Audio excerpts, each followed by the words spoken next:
नमस्कार साथियों, सूर्यनिधि unique law classes के यूट्यूब चैनल पर मैं डॉक्टर बिला राठी आपका हार्दिक स्वागत और अभिनंदन करती हूँ। बात करें हम लोग SC/ST के एग्ज़ाम की, ठीक है, और सर SC/ST के एक्ट की।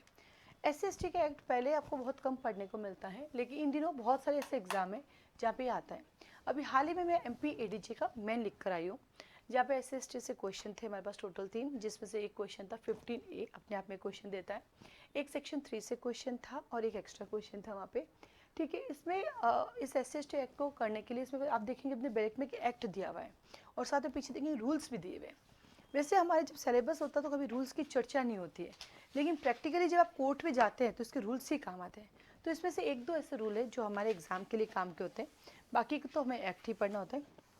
अब जमाना आ गया है केस लॉज का, तो चाहे MP ADJ एग्जाम देने जाए, चाहे राजस्थान APU का एग्जाम देने जाओ, या आप ऐसे किसी भी स्टेट पे जाओ जहाँ ऐसे स्टेट आते हैं, वहाँ पे आपको केस लॉज तो लिखने ही पड़ेगा।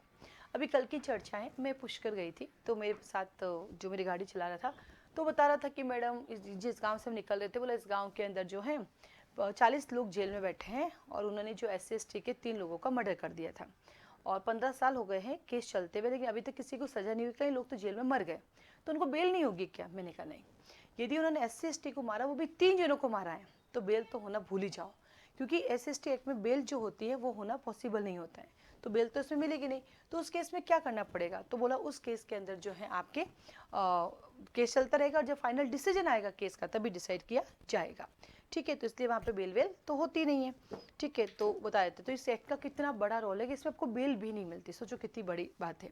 ये एक्ट जो है आपके 2-3 जगह काम आता है, एक तो आपके जो एग्ज़ाम होता है वहाँ आता है काम, ठीक है। उसके अलावा जो आपके ये एक्ट जो आपका काम आता है वो आपके 3-4 एग्जाम में प्लस कोर्ट के अंदर काम आता है। अब इस एक्ट को पढ़ना कैसे, मेन में लिखना कैसे है, तो उसके लिए हम लोगों की क्लासेस चलते हैं, अब इसको ज्वाइन कर सकते हैं। बात करें छोटा सा ओवरव्यू की, SC/ST एक्ट 1989 का है, एक्ट नंबर उसका 33 है, चैप्टर्स के अंदर टोटल 5 है, टोटल सेक्शंस के अंदर 23 है, फिर इसके अंदर एक शेड्यूल दी गई, वो जो शेड्यूल आप देखोगे तो उसमें IPC के सेक्शंस दिए हुए, किसके सेक्शंस दिए हुए? IPC के सेक्शंस दिए हुए। देन आता है आपके पास एक्सटेंड होल ऑफ इंडिया में है इसका, और सिग्नेचर इसके 11 सितंबर 1989 को हो चुके हैं और इसका कमेंसमेंट हुआ है आपके 30/1/1990।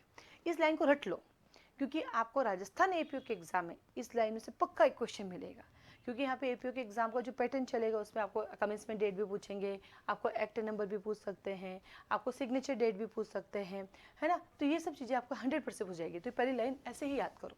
फिर टोटल 5 चैप्टर है। चैप्टर नंबर 1 इसका कहता है मैं तो प्रिलिमिनरी हूँ, मैं 1 2 का 2, यानी इंट्रोडक्शन, मैं कौन हूँ, मैं कहाँ से आया हूँ, मेरे पास क्या क्या डेफिनेशन प्लस उसके बारे में बात करता है। चैप्टर 2 बात करता है ऑफेंसेस ऑफ एट्रोसिटीज 3 to 9, तो मेन इसका सेक्शन 3 है। जिनके पास भी पुराना बैरेक्ट है वो चेंज कर लेना, क्योंकि पहले जो एट्रोसिटीज थे वो सिर्फ 20 ही थी, अब तो बहुत सारी हो गई है, अब तो 29 प्लस हो गई, उसके अंदर भी पॉइंट्स पे पॉइंट्स हैं, तो अगर पुराना बैरेक्ट है तो आपको चेंज करना पड़ेगा। 2016 में बहुत सारे अमेंडमेंट हुए हैं। देन इसका आता है निष्कासित करना, यदि आप ऑफेंडर हैं और आप ऐसे एरिया में रहते हैं जो SC/ST एरिया है, तो उस केस में आपको क्या कर देंगे? एक्सटेंडमेंट कर देंगे 10 से लेके सेक्शन 13। ये अपने आप में मेन का क्वेश्चन देता है। जब RGS के अंदर SC/ST एक्ट हुआ करता था, यस बिल्कुल RGS पे पहले था, तो पूरा का पूरा क्वेश्चन हर जगह आता ही रहता था। देन आता है आपके पास स्पेशल कोर्ट की बात करता है, सेक्शन 14 से 15 की बात करता है स्पेशल कोर्ट। जितने भी स्पेशल एक्ट होंगे हमेशा स्पेशल कोर्ट होगा, और स्पेशल कोर्ट इक्विवेलेंट का होता है हमारे पास सेशन कोर्ट होता है। तो इसका मतलब एक सवाल आपका और क्लियर करते हैं कि स्पेशल कोर्ट अगर ये डिसीजन देता है तो इसके अपील हाई कोर्ट के पास होती है। कहाँ होती है? हाई कोर्ट के पास होती है। देन आता है आपके पास चैप्टर 4 है, ये नया जुड़ गया। अब यहाँ पे विक्टिम और विटनेसेस की सेफ्टी की बात आ गई। यहाँ से अभी MP ADJ का क्वेश्चन आया था, इसमें से कोई 5 लिखनी थी हमें, तो ये बात करता 15A। ये RGS के अंदर पूरा का पूरा 6 नंबर का क्वेश्चन आया हुआ था जब हमारा RGS के कोर्स में हुआ करता था। और देन चैप्टर 5 आता है मिसलेनियस सेक्शन 6 से 23। तो जब भी आप कोई भी एक्ट पढ़ते हो सबसे पहले उसका ओवरव्यू याद कर लो, आधा तो वैसे ही याद हो जाएगा, उसकी मीनिंग समझ में आ जाएगा, और देन आप 1 by 1 पढ़े। तो APU के हमारे यहाँ बैचेस चल रहे हैं, फाउंडेशन बैच चल रहा है जिसमें प्री प्लस मेन पढ़ाते हैं। APU के हमारे पास जो है हमारे प्री की रैपिड रिवीजन कोर्सेज की वीडियो भी अवेलेबल है, आप उसको भी ले सकते हैं। और क्लास के लिए कोई जानकारी चाहिए तो आप मुझे कॉल मैसेज कर सकते हैं। साथ में टेस्ट सीरीज हम जल्दी से स्टार्ट करेंगे, मॉक टेस्ट सीरीज भी स्टार्ट करेंगे APU की, आप उसको भी ज्वाइन कर सकते हैं। आज के लिए धन्यवाद।